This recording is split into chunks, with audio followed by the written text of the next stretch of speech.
विरोबायांचा विजय असो, विरोबायांचा विजय असो। नमस्कार। हा पक्ष उभा राहिलोय। तूच विरू निवडून येणार आहे बघ।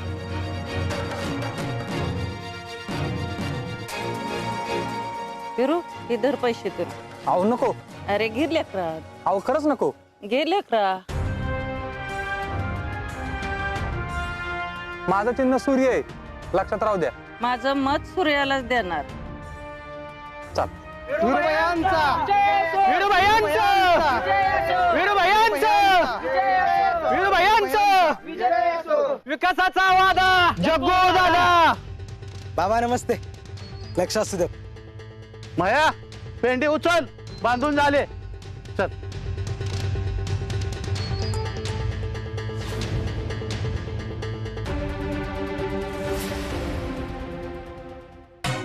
कांचनताई सूर्यवंशींचा कांचनताई सूर्यवंशींचा कांचनताई सूर्यवंशींचा। नमस्कार नानी, शेंगा फोडताय वाटतं। नानी ढालीवर शिक्का मारायचं बर का नानी। अहो ढालीवर शिक्का मारायचा, काय सांगते मी। मम्मी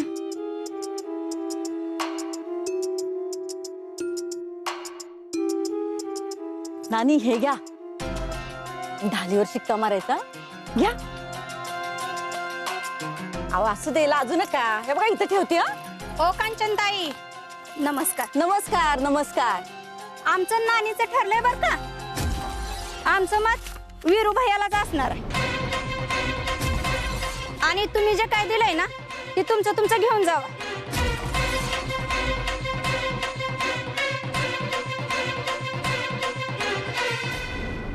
तर का चला। कांचनताई सूर्यवंशींचा कांचनताई सूर्यवंशींचा।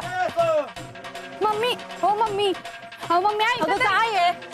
आओ आता प्रचाराचं काय करायचं? अगं अजून किती अपमान सहन करून घेऊ। हा ती म्हातारी धड बोलणं पण झाल्या माझ्या बरोबर। अहो मम्मी पण आज सकाळी कुणाचं तोंड बघितलेलं कुणाच ठाऊक। हो का की ती घोषणाचं घोषणा द्या वाड्यावर जाऊन आता। चला।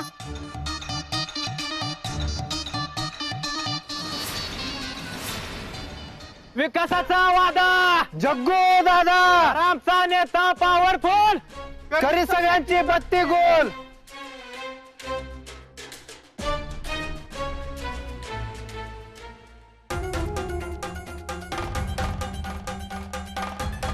काय कामाचे नाहीत तुम्ही। आज तुमच्यामुळे ह्या कांचन सूर्यवंशीवर हसले असतील लोक। कार्यकर्ते नव्हते तर सांगायचं होतं ना मला, आलेच नसते ना मी। आणि हा असा अपमान करून घ्यावा लागला नसता मला।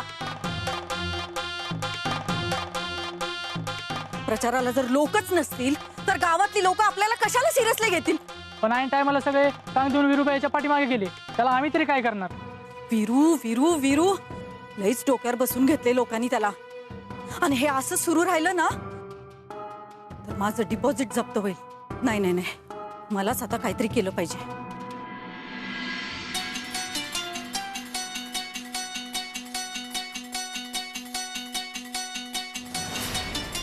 हे घ्या, मतदारसंघामध्ये आपल्या लोकांना वाटा। त्यांना दारूच्या पार्ट्या द्या, मटणाच्या पार्ट्या द्या। प्रचाराला जे बी येतील त्यासनी सगळ्यांनी धाब्यावर घेऊन जा। काय वाटेल ते करा, पण पुढच्या वेळेच्या सभेला कार्यकर्त्यांची गर्दी आपल्याला दिसली पाहिजे। मी पण बघतेच लोकांचं विरूवाला प्रेम जिंकतंय का माझा पैसा। तुम्ही काळजीच करू नका हो, आता गर्दीच गर्दी होणार। निघा आता।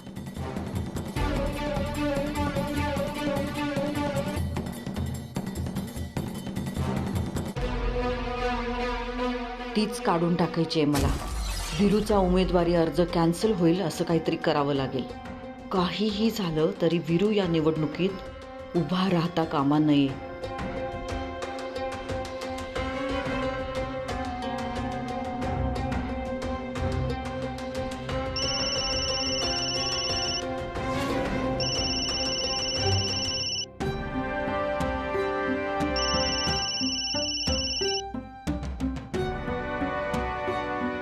नमस्कार जगदीशराव।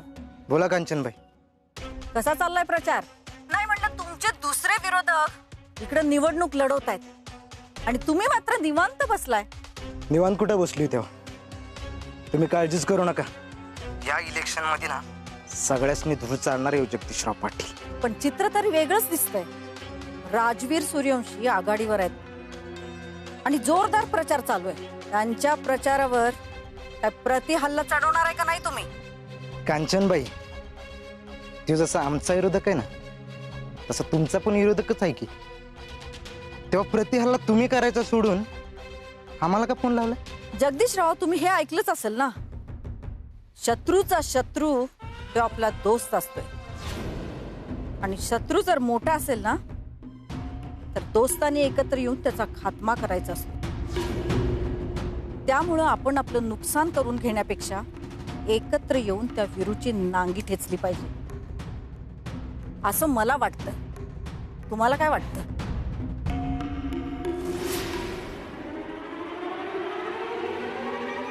नांगी तर ठेचायलाच पाहिजे. लई वळवळ चालली ना त्याची. तुम्ही काळजी करू नका, आम्ही आहे तुमच्या बरोबर. आम्हाला तुमच्याकडनं हीच अपेक्षा होती. भेटू आता निवडणुकीच्या रिंगणात. डन. यालाच राजकारण म्हणतात वीरू. वीरू, तुला आत्ता कळलं या कांचन सूर्यवंशीचा घाना फिरवणं म्हणजे काय असतं ते.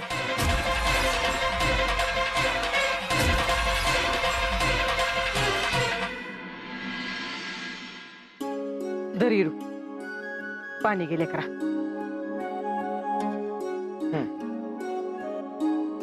दमलंय माझं लेकरू सकाळपासून फिरून फिरून. हा ये तू बस इथं.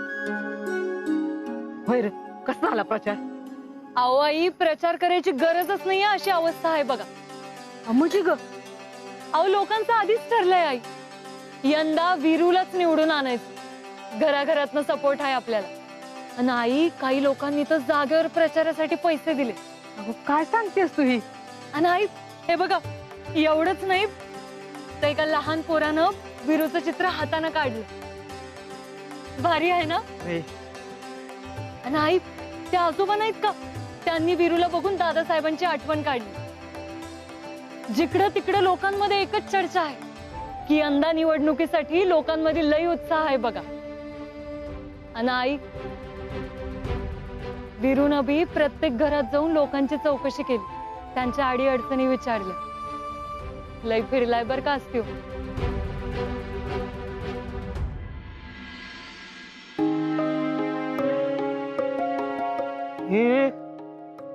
अगं काय करतेस तू? अरे पोरा लय दमलाय सास. वाईस फायदा अगोदी की तुझं. अगं काय नाही होत. मी काय म्हातारा झालोय वे जी माझी पाय दाबून देत्या? काय गरज नाही. अगं मी तुझी सेवा केली पाहिजे, तू काय माझी सेवा करतेस? थांब, मी तुझी सेवा करणार. अरे पोरा, तू आता ना अख्ख्या तालुक्याची सेवा करणार आहेस. मग तुझी कोणी तर नको का सेवा करायला? वा, म्हणजे तुझ्याकडून सेवा करून घेतो आणि पाप लागून घेतो मला स्वतःला. आता इथून पुढे ना तू फक्त आराम करायचा. अगदी बरोबर आहे आई वीरूचं. तुम्ही राहू द्या बरं, तुम्ही आराम करा. मी दाबते वीरूचे पाय. काय गरज नाही. अगं तू बी दमली असती, त्यापेक्षा आहे ना मी तुमच्या दोघींचा पाय दाबून देतो. अरे नको, तू आईंचे पाय दाब. मला काय झालंय पाय दाबायला?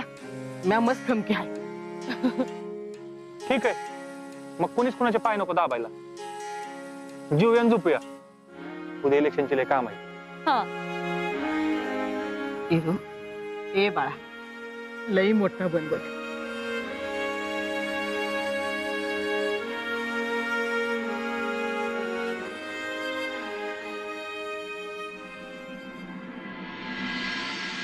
महाराष्ट्रामध्ये लागलेल्या मध्यवर्ती विधानसभा निवडणुकीचा आजचा शेवटचा अर्ज मागे घेण्याचा दिवस आहे. सोलापूर जिल्ह्यातील 11 मतदारसंघांसाठी तब्बल 98 जणांनी आपला उमेदवारी अर्ज दाखल केला. त्यातील 28 जणांनी आपले अर्ज मागे घेतलेले आहेत. काकी, आज काय प्रचाराला जायचा मूड मध्ये दिसत नाही तुम्ही? अहो बाहेर बघा, वीरूबाई यांचा कसला दणकून प्रचार चाललाय. रॅलीवर रॅली काढायला लागलेत ते. दीपे, त्यानं किती पण रॅलीवर रॅली काढू दे नाहीतर पोस्टरबाजी करू दे, मी त्याला जिंकून देणार नाही. अहो पण काकी, त्यासनी थांबवणार आहे कसं तुम्ही? अहो लोकांनी निवडणुकीच्या आधीच त्यासनी आमदार बनवून टाकलं बी. दीपे,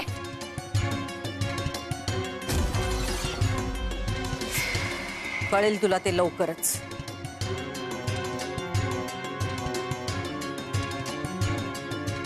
असं काय करणार आहेत काकी?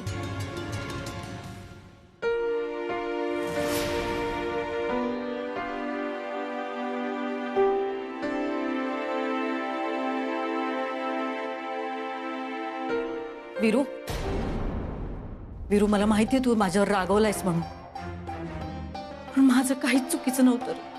तो अंकुशराव. बाजूला काकी, मला तुमची फालतूची बडबड ऐकायची नाही. बाजूला. असं बोलू नकोस रे लेकरा. तुला जर हे घर एकत्र ठेवावं असं वाटत असेल ना, तर ह्यो अर्ज मागं घे, नाहीतर काय मला पण माराल का? मारा, मला पण बघायचं तुमच्यात किती हिंमत आहे. असं बोलू नकोस रे लेकरा. मी तुला माझ्या तळहाताच्या फोडासारखं जपलंय आणि मी तुला मारीन. काकी, बस झाली तुमची नाटकं.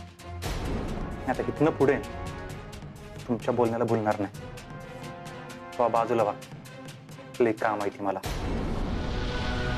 25 लाख. काय 25 लाख? अर्ज मागं घ्यायची रक्कम 25 लाख. विरू, तुला मी आत्ता ह्या जागेवर अर्ज मागं घ्यायची रक्कम 25 लाख देते. बघ विरू, विचार कर, पण तू अर्ज मागं घे. अरे ह्या 25 लाखामध्ये तू तुझ्या बायकोला, आईला दागिने घेऊ शकतो, तुला राहायला एक घर घेऊ शकतो, पुढचं आयुष्य सुखात काढू शकतो. पण ह्या राजकारणाच्या चिखलात उतरून काय मिळणार आहे तुला?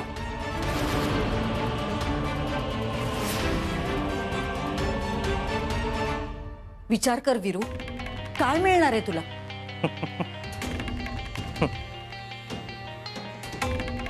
वा काकी वा, शेवटी तुमचं खरं रूप दाखवलंच ना.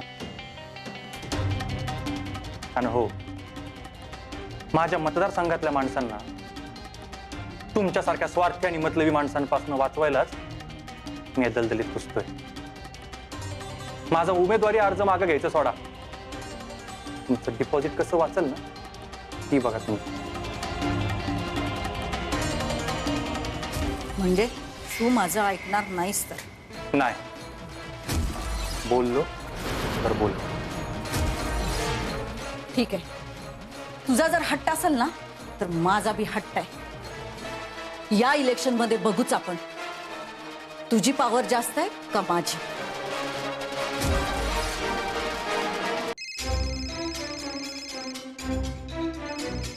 जग्गू दादाचा फोन.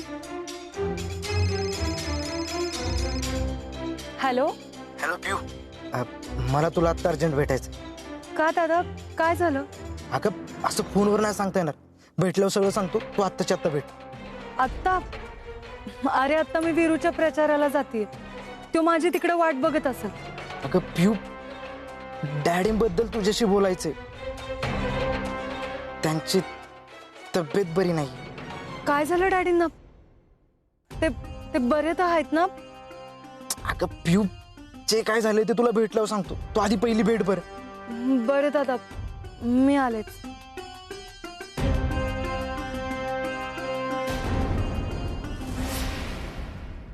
विरुबाईंचा अरे येऊन येऊन येणार कोण?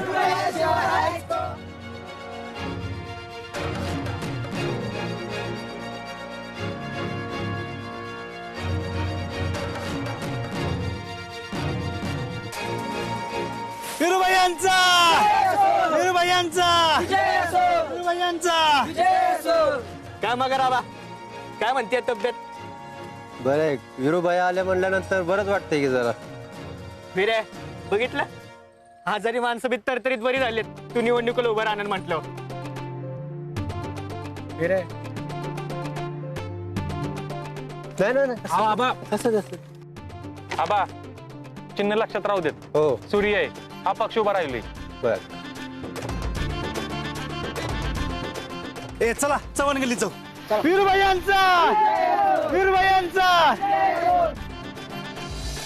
वेरे काय लाका कुठं हरवलंस तू? नाग्या पियू कुठे दिसणं झाली, कुठं हरवली ती? मला बी नाही माहित, पण मी केला होता वहिनीसनी फोन. हा. आणि ते कट करतायत फोन. मला वाटतं दुसरं कुठल्या तर कामात अडकले असतील. पण तू टेन्शन नको घेऊस, येतील ते. चल प्राचार्याकडे लक्ष दे. चल. काय झालं डॅडींना? अगं मरता मरता वाचलेत ते.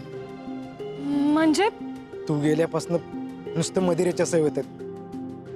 आणि नशेत तोल गेला आणि पायऱ्यावरून गडगड खाली आलेत. काय दादा, त्यांना काही झालं तर नाही ना? तू चल, मला आत्ता बघायचंय त्यांना. पियू ते आत्ता बरे आहेत, तू नको काळजी करू. अरे काळजी कशी करू नको दादा? आणि कधी घडलं हे सगळं? 4-5 दिवस झाले. 4-5 दिवस? आणि तू हे सगळं आत्ता सांगतोस मला? अगं त्या दिवशी आपण भेटलो तेव्हा तू विरूच्या टेन्शन मध्ये होती म्हणून सांगितलं नाही मी. आणि आता त्यांना प्रचाराची धावपळ जमणार नाही म्हणून आम्ही निवडणुकीला उभं राहिलो. वय मी ऐकलं ते. अरे पण मला वाटलं डॅडींनी स्वतःहून तुला चान्स दिला. ते आणि आम्हाला चान्स देणार आहेत. त्यानं स्वतःचा सोडून दुसऱ्याचा विचार केलाय का कधी? आपण हे सगळं नंतर बोलूयात का? हे बघ, मला डॅडींना आत्ता बघायचंय, त्यांना भेटायचंय.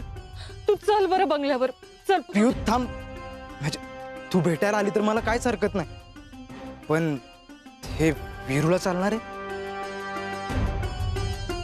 किंमत बोल तुझी. किती? 1,00,000, 2,00,000, 5,00,000, 1 करोड बोल. हे घे, चल चालती हो इथनं. परत आमच्या घराची पायरी चढायच्या आधी 100 वेळा विचार करायचा. मी एक काम करते, मी जाऊन वीरूला विचारून येते. काय वेळ आली बघ पियू, म्हणजे साधं बापाला भेटायसाठी पण तुला नवऱ्याला विचारावं लागतं. पण हरकत नाही, तू एक काम कर, तू वीरूला घेऊन ये बरोबर. काय माहित डॅडींचं मत बदललं तर? वय खरं आहे तुझं. मी पूर्ण प्रयत्न करते दादा, पण नाही सांगू शकत तो येईल का नाही. काय माहित, त्याच्या मनात अजून बी डॅडींबद्दल राग असेल तर.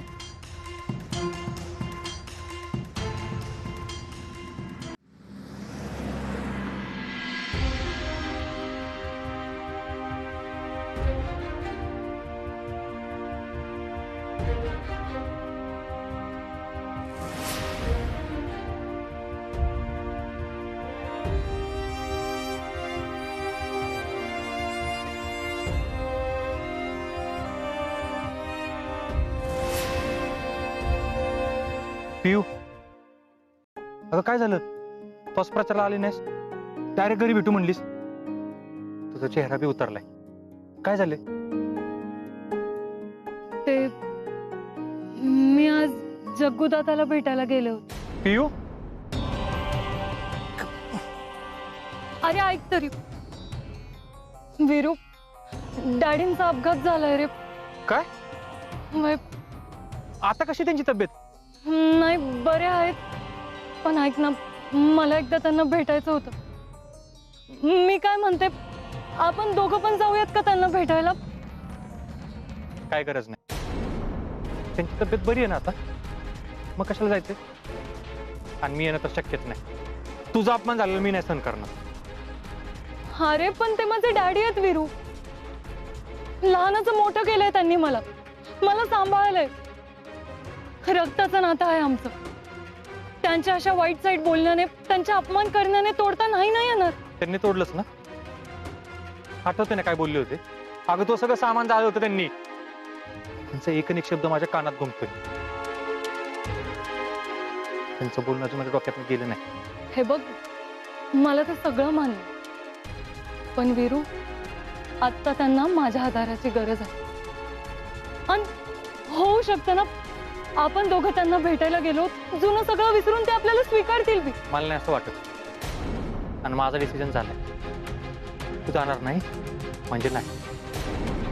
तुझा त्या घराचा संबंध संपलाय असंच समज.